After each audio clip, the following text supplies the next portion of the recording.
Coming to you from top secret field offices worldwide, these brave men and women fight a battle for truth, justice, and good clean data. These agents of change make up the Bureau of Records, Objects, and Standards. They are the Data Bros.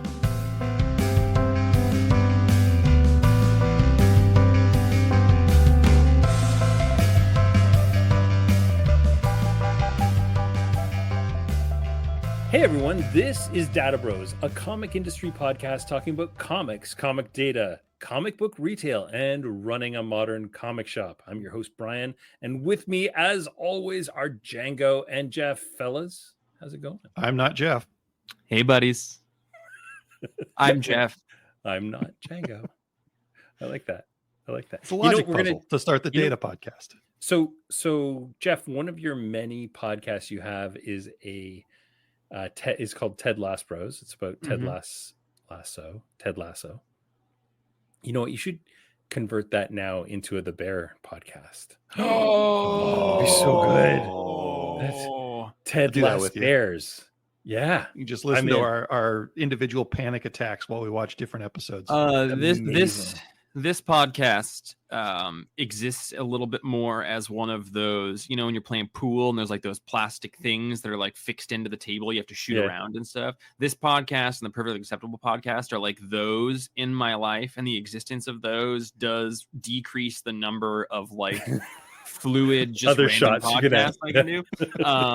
So I'm actively recording 3 podcasts these days. Can't do another one. The reason I bring up the Lasso Bros is because today we are going to invert the inverted pyramid.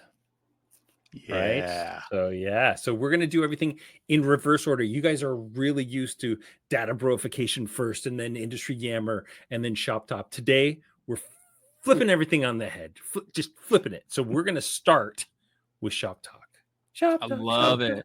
Shop Talk, walking and dropping all our money at the counter together. That's good. I need to record that. That's perfect. You are.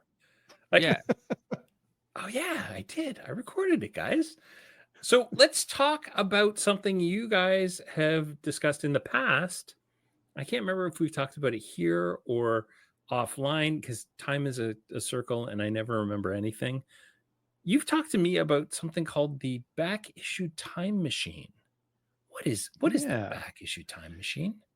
Yeah. So in our point of sale system, Comic Shop Assistant, we built a page that lets you look at back issues by release date.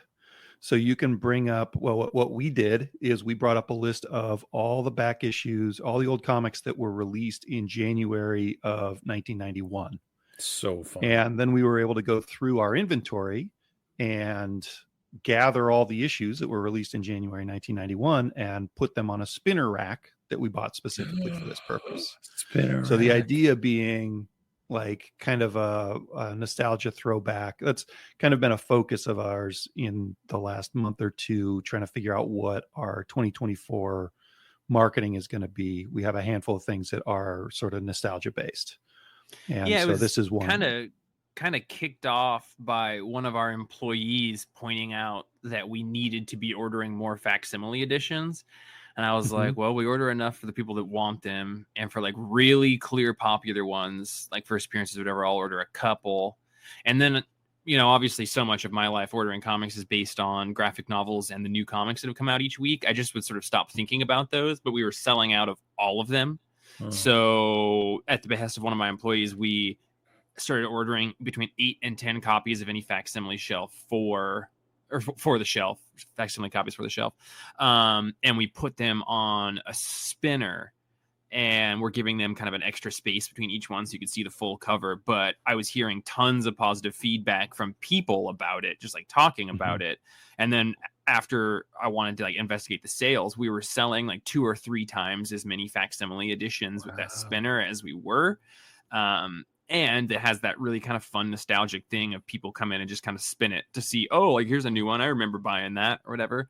Based on the success of that, and then the Texas trip that Django and I saw, what shop was it? Who was doing? It was Brent Irwin's shop. Yeah, Brent.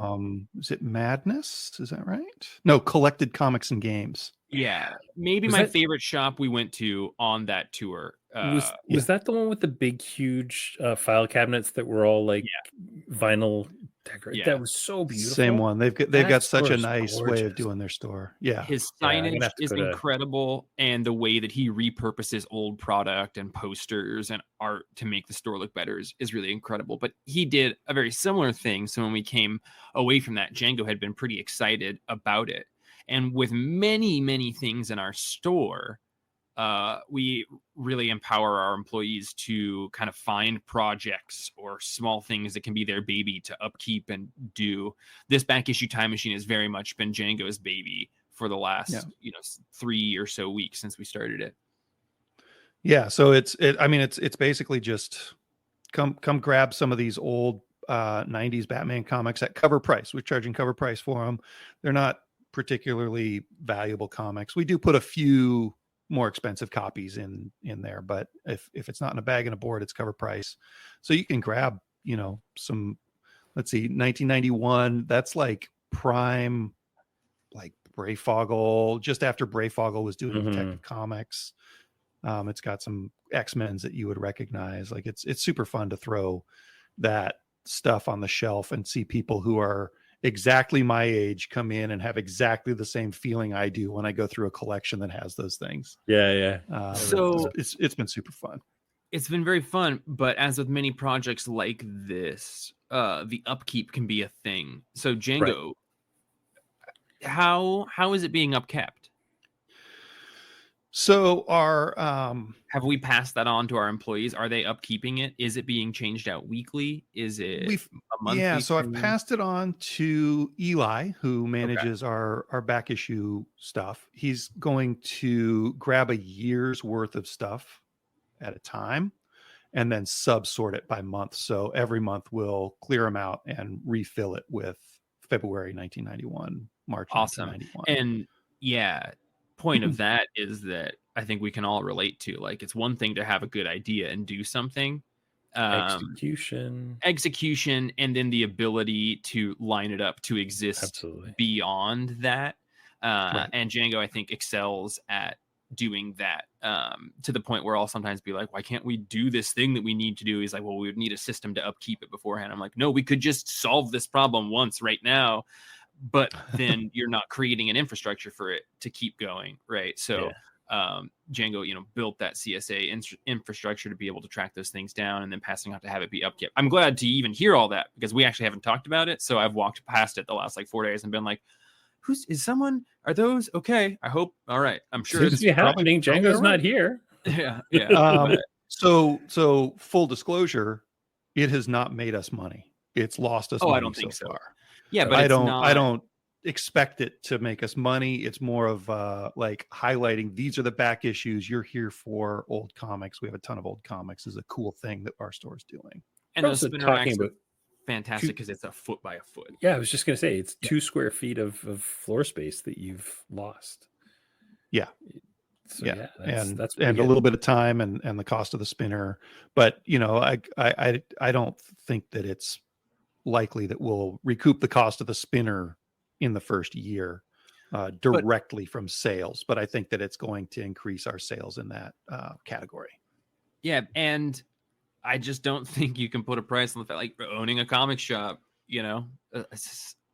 Not every single decision is about making money. Like it should be, but you should also be getting to just have fun doing a thing in a place, right? Like having a comic shop is kind of like your own little space to have Wild West, and Django likes thinking about that era of comics, just like most of our employees have some place in the store where it's okay if it's increasing the feeling of the culture of the store and the employees and the joy. Like you don't have to sell a bunch of comics to make it worth it for people to be like, oh, I remember that week, right? Because then you started a conversation that might spur a different comic that came out that month that maybe you seek out. A lot of sideways money.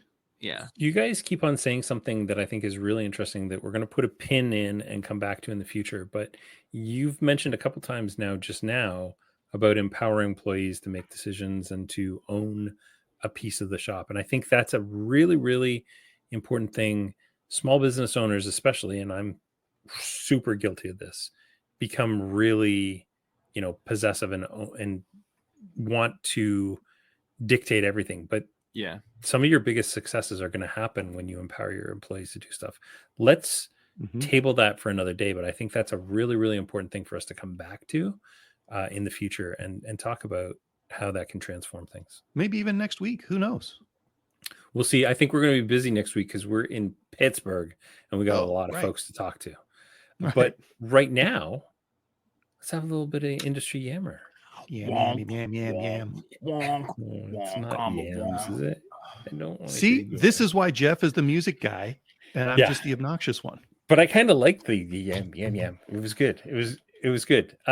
We are going to talk real quick about the facsimiles, and just like Jeff was talking about just now. Yeah, like there's. So I've got some issues, Django. I've got some issues here. All right. These facsimiles things have been really, really interesting to see. Yeah, so let's set up exactly what they are, right? Yeah, for sure. What is a facsimile edition? It's basically a very nearly accurate representation of an old comic the way that it was originally released. So you get a Batman #1 facsimile, you get the ads, you get, everything from front to back is as if you're reading this 85-year-old comic. The difference is the cover price is $8 instead of 10 cents. Oh my God, I just had a terrible thought just now. What's that? When solicitations go out, we should actually be finding those comics and buying up a bunch of URLs that are of those things. Yeah, when they start doing slightly more modern ones, clearsell.com. Yeah. There's probably some URLs in there that we could own. Yeah. So normally these are hard to find issues, and they seem to basically generally be coming out from the publishers kind of scattershot, where we'll get a Batman 1 and then a Batman 76 or whatever, some appearance of the Penguin is in, or it just kind of bounces all over the place. And lately we've seen at least 2 kind of longer runs of facsimiles. One was Batman Year One, and then the other one was the Dark Phoenix saga, right? Right. Yeah. Or Days of Future Past. Is that what it was? Yeah. It was Days of Future Past, Batman Year One, Marvel Superhero Secret Wars. Oh yeah, they've done a bunch of those 3 big ones. Yeah. They're doing Secret Wars serially, as I understand it. Nice.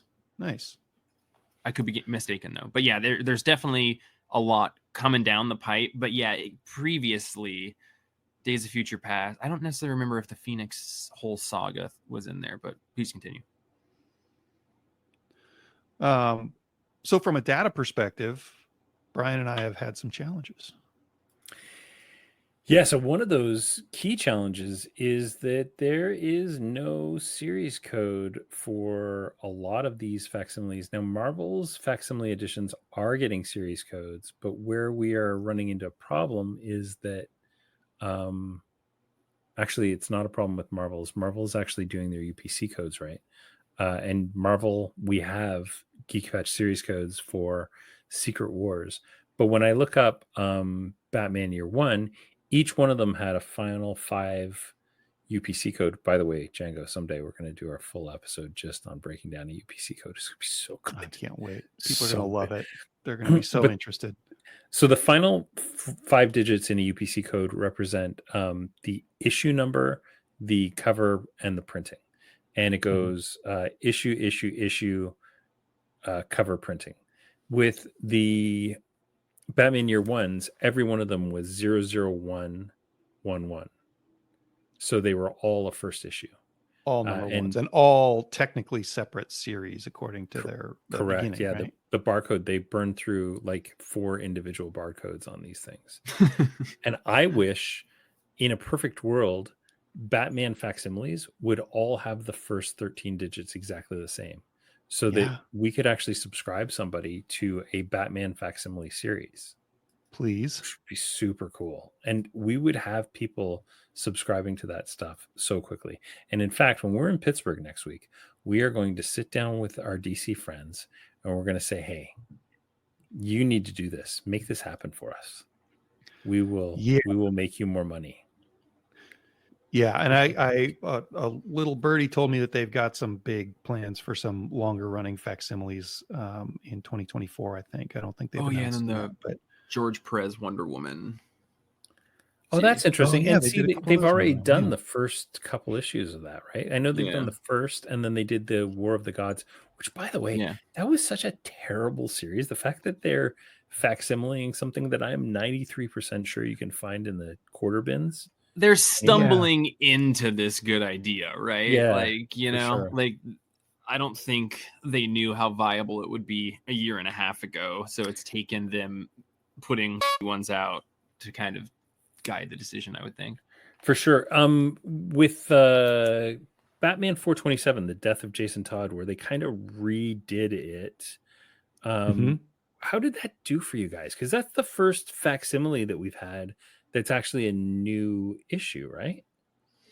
Yeah, it was a pretty interesting one to come out, honestly. I thought they were going to do the 4-issue miniseries of it. Yeah. Like, I thought that one was going to be a series. That issue came out. The cover was essentially the same with slightly different text.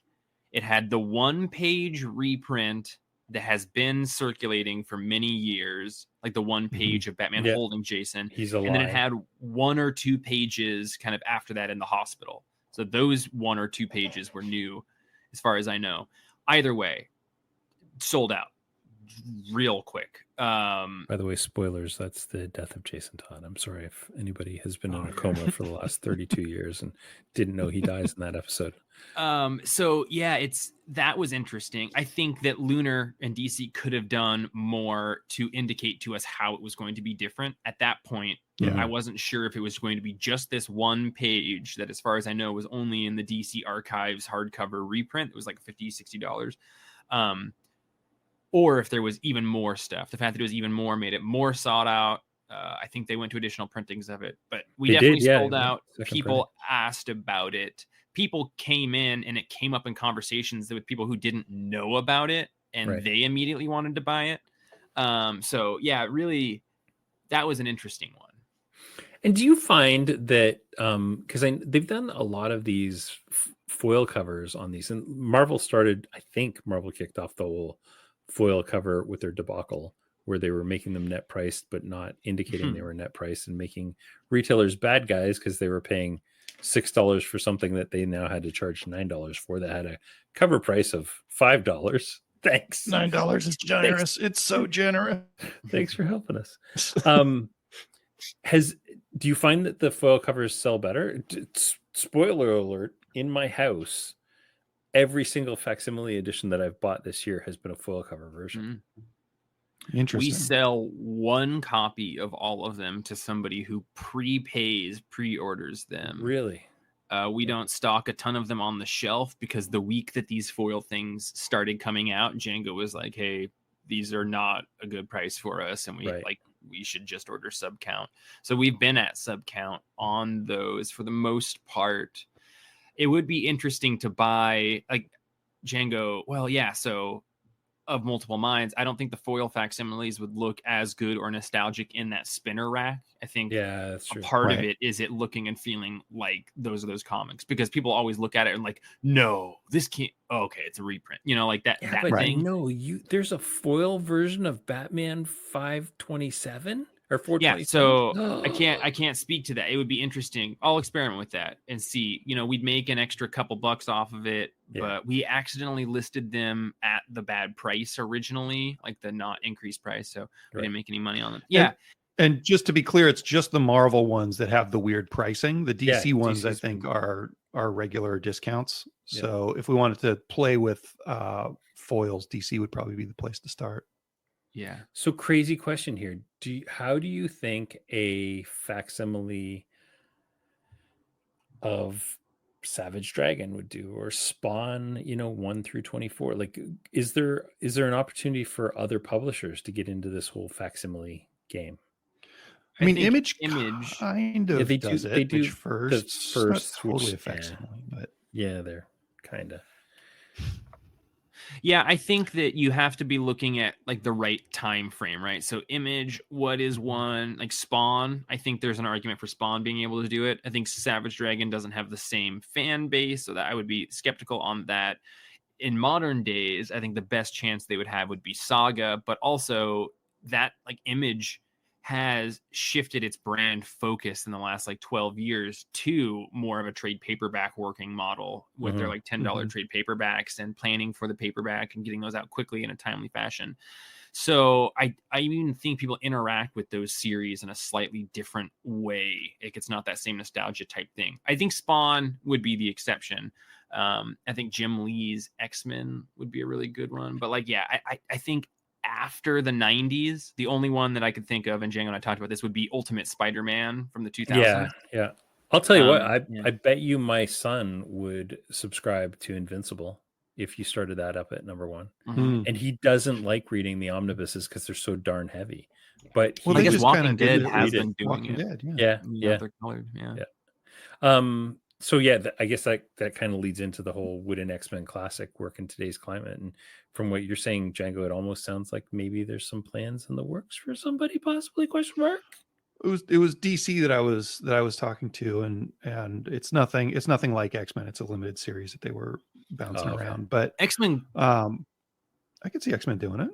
Well, X-Men Classic, like that was coming out at a time where trade paperbacks weren't really an established thing. True. And being able to collect them in a certain way, you know, like volumes or series runs didn't exist. So it made a lot more sense back then. I think it could happen now, but I think the fact that these stores oftentimes, or publishers oftentimes keep these series alive in a paperback collection decreases the necessity for it. Maybe. But if they put out X-Men #1, like not Jim Lee X-Men #1, if they put out X-Men #1 as a facsimile and wrote it all the way until they started doing reprints, I think those would sell like gangbusters. Oh yeah, and that's the one I just mentioned a minute ago. I think Jim Lee's 90s X-Men. Well, I think absolutely. I think DC could do you know, the Kelly Jones Batman, just Kelly Jones Batman reprints. Kelly if they Jones did Nightfall, bad example. Yeah. If they did Nightfall as, you know, issue 1, 2, 3, 4, 5 X-Men runs, you know, like it's so terrible. Yeah. Sorry. But I mean, I've been reading that. Yeah. I've been reading that stuff lately and I'm just like, whoa, this is overwrought and not terribly good. It's a really interesting discussion as a whole though. Like, and I think some people have looked at it as a negative omen, right? That they're selling so much of their facsimiles and not the new product. I don't view it that way. I just think that like nostalgia is one of the most powerful drugs in the world, and like comics are a nostalgia thing at their core for a lot of people. So like it makes a lot of sense. Well, and I mean, I love trades. Like if you look behind me, there's a ton of omnibuy and absolutes and all that stuff. But at the same time, there's something to be said for the monthly reading experience. The like, you know, Invincible is one of the most perfect things that I feel like you lose in the compendium, because at the end of the page, at the end of the last page, you're like, oh, what? Like, every month with that book, and it would reread so well, just across the board. Oh, I think, absolutely. Yeah, like to your point, that monthly reading experience is so unique. Yeah, you can't really replicate it many places. So I agree. I think Kirkman's books almost across the board made that a perfect, good point. I think Invincible would work well as a reprint of it.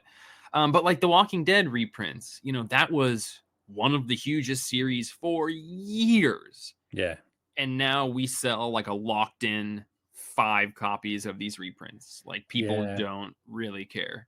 I feel like it fell off so bad though. And it wasn't long enough since it was originally published to have that same nostalgia pull that even a Jim Lee X-Men would. Well, and I think they also kind of came in too late, right? We sold a ton of those compendiums in the beginning when Walking Dead was on TV. If you would have released these things, like, you know, the problem is The Walking Dead was going on while the TV show was going on. But if you could have released #1 of a deluxe Walking Dead when that TV show hit, Mm-hmm. You would have sold that all day long. Yeah, for the first like 2 seasons of the show, but I also think a thing about this particular IP is that it, more than just about any pop culture thing, hit a saturation point and an overexposure point, and we were like waist deep in a backlash of The Walking Dead at the time that this comic series was ending, and like the show just dribbled down. Yeah, but I think that was 6 or 7 seasons in, so you still got a good 6, 7 years. You would have had out of that show. a couple years worked together. Yeah, but so since I think this that's is gonna. Go. Well, since it's a data podcast, right? Mm-hmm. I think the call to action to publishers is to start treating these like series and make a commitment to do X number of issues, please. so that we can communicate that to our customers. Say, hey, even if it's just they're reprinting this series for Yeah. this long. Yeah, even with Batman Year One. And if I had my way, I would say put Year One out once a month. Don't dump them out once a week. Right. Give us a series that we can subscribe people to that come out once a month, and make it a party instead of just a dump. Yeah. I'll even go one higher, that if you're going to do Batman, give it a consistent series code and always run Batman facsimiles through that series code. And by that, I mean UPC code. Give it a consistent UPC code. Stop burning your UPC codes, for one thing. And, Batman 427 is going to be the Batman UPC code with 427. You do Batman 73 next month, still the same 13 digits with a 073. As I'm saying this, I realize I'm going to have to rewrite my entire system to be able to handle it. The faces you guys are making, I'll fight you. Yeah, that stuff. Yeah, what I think we can idea. all agree on is the one that needs to get made is Legends of the Dark Knight needs to come out monthly as facsimile editions. 100%. I feel like Legends of the Dark Knight Returns. Oh, no. Well, should we sponsor? Yeah, let's hear. Have you guys been listening to what's going on with Murphy's? I'm really concerned.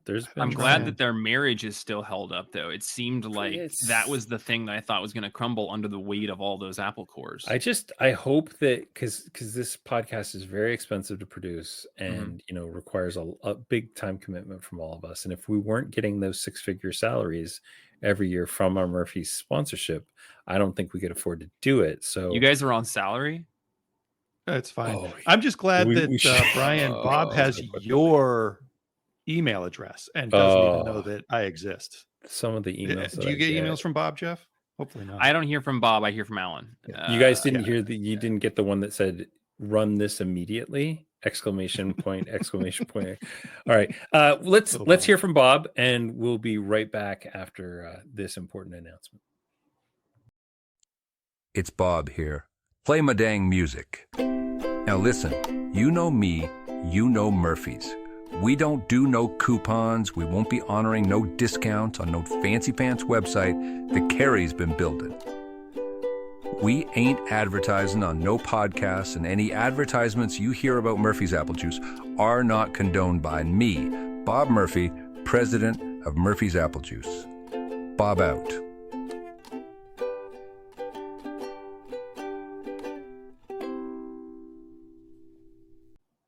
You know what? We're back, and we were talking about series codes and various facsimile things. And one way that we could solve for some of those, Django, by staring into the sky at the comets. Don't stare at the sun, right? But stare at the sky. Oh, the sky, yeah, yeah. Well, Comet, yeah, the comics industry metadata standard. That we've been working on with Comics Pro, right? It's like a long acronym: Comic Metadata, Comet. Yeah, I think what do they call that? It's a portmanteau, I believe, or is that a portage? Yeah. Is that the thing you do with the my boat, favorite thing? Member of the original or the Star Wars reshoots, Natalie Portmanteau. Natalie Portmantage. So, Comet is the comics industry metadata solution that we've been working with Comics Pro on. It's a Comics Pro initiative. They announced it last year in Pittsburgh, February 2023. Katie Pride, I believe you and I were on stage with Jess, with Stu and Jess, yeah, from Penguin Random House, yeah. So yeah, Comic Hub. Yep. So we spent the last We should get Stu on an episode. 11 We months. should. Yeah, we should get Stu. We'll talk Yeah. to Stu next week in Pittsburgh. Solidly 11 months. So yeah, it's been a lot of work. We worked with over a dozen different distributors, publishers, retailers, software developers, hangers on, and passersby.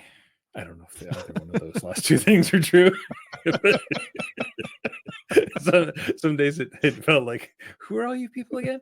Yeah, and just built a standard which has 108 individual fields. It 127-page manual, 19-page white paper, which neither one of us really understood what a white paper was before we started this. I know kind of what they look like now. Yeah, and it's going to get launched next week in Pittsburgh. This is so exciting. Very exciting. And hopefully next week we'll have an episode that's got some people who worked on it. Yeah, so this Data Bro-Ification, we didn't even do the Data Bro-Ification. Yeah, they'll figure it out. This is really a tease for next week's episode. We are going to try and get a couple members of the board from Comics Pro who've helped us build this standard to talk with us, and I think that'll be really exciting. I think Django. So we'll be in Pittsburgh. Yes. I what? Yeah, I'll be on that podcast. Yeah, I'll let you interview me. I would hope so. Yeah. So yeah, it's going to be announced. I think the current plan is to announce it on February 23rd, which is the Friday. I think that we're supposed to have a slot there, but I could be wrong. It might be Thursday. I don't exactly remember. One of those days at Comics Pro. Yeah, and I know it's a big focus. It's like this is Comics Pro's kind of big initiative for 2023, 2024, and beyond. And it's so exciting. Like, yeah, it's been so exciting to work with a bunch of smart people to do a bunch of really interesting things. It was so cool to hear Marvel and DC like agree that things needed to be the way that we were moving towards. Like it was so much fun.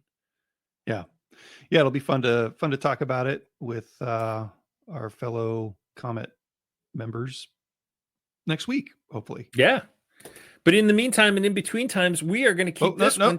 That's your. Oh yeah. Sorry. That's your other podcast. I get that from Tight 30. That comes from wrestling though. That's Billy Red Lions used to say that on Maple Leaf Wrestling in Toronto, Ontario. You say in the meantime and in between times, stay hungry. Keep watching the skies. He said. All right. Well, yeah. Until the next episode, we are going to keep this one to a tight 30, and I think this may be the first one we've actually hit our 30 minutes on. I'm Brian Garside. I can be found at Manage Comics on most platforms. I run Manage Comics. You fellas run your own little system. Comic Shop Assistant. Sure do. It's Eddie. I made it's a cute little thing. Such a jerk. We run Comic Shop Assistant. We also run the Comics Place in Bellingham, Washington. You can find me just searching Django, but then put the -sign Quentin Tarantino, and then you'll get pretty good results. If you haven't listened to our other joint, Comics Place Presents Perfectly Acceptable Podcast, give that such a good podcast. A search in any of your podcast apps. Perfectly Acceptable Podcast, where we talk about all the comics that come out each week. You can hear Brian on there often too. Hey, we also want to hear from you on this podcast. Yeah. If you send us an email at podcast@databrosinc.com, you'll be featured on this podcast just like somebody who was featured very recently. And Chad. Nothing to say. Well, Chad. Probably of course, Chad. Yes. And you can find me by Googling Jeffrey Figley, although don't, because there's a lot of unfortunate stuff. That's a bad idea. Yet, just at Jeff-Figley on Venmo will get you right to me. Do that, and Jeff will pay for some beers next week for us when we're in Pittsburgh. Yeah. Maybe that can pay for your ticket to go see Tenet. in Pittsburgh. Oh. Right? I'm a Regal Unlimited member, Brian, so Oh. I'll have to pay whatever upcharge, but I'll be fine. I don't know what that means. I'm Oh. Canadian, and we don't have a Regal here. Ooh. So, yeah, that's fine. Well, we'll see you all next week at Comics Pro. Can't wait to hang out with you all there. All of our listeners will be there as well, I assume. Yeah, absolutely. And if you see us, Probably not far from don't the be truth. shy. Come up and visit us. We're, I mean, we are superstars and we have huge egos, but we're mostly kind, and we'll probably sign your t-shirts. I was gonna say. Oh, you can't. You're not signing t-shirts anymore. Oh no, I don't remember. All right, cool. Well, whatever. All right, that's gonna do it. Bye, Thanks, everybody. everyone. We'll see Bye. you next week.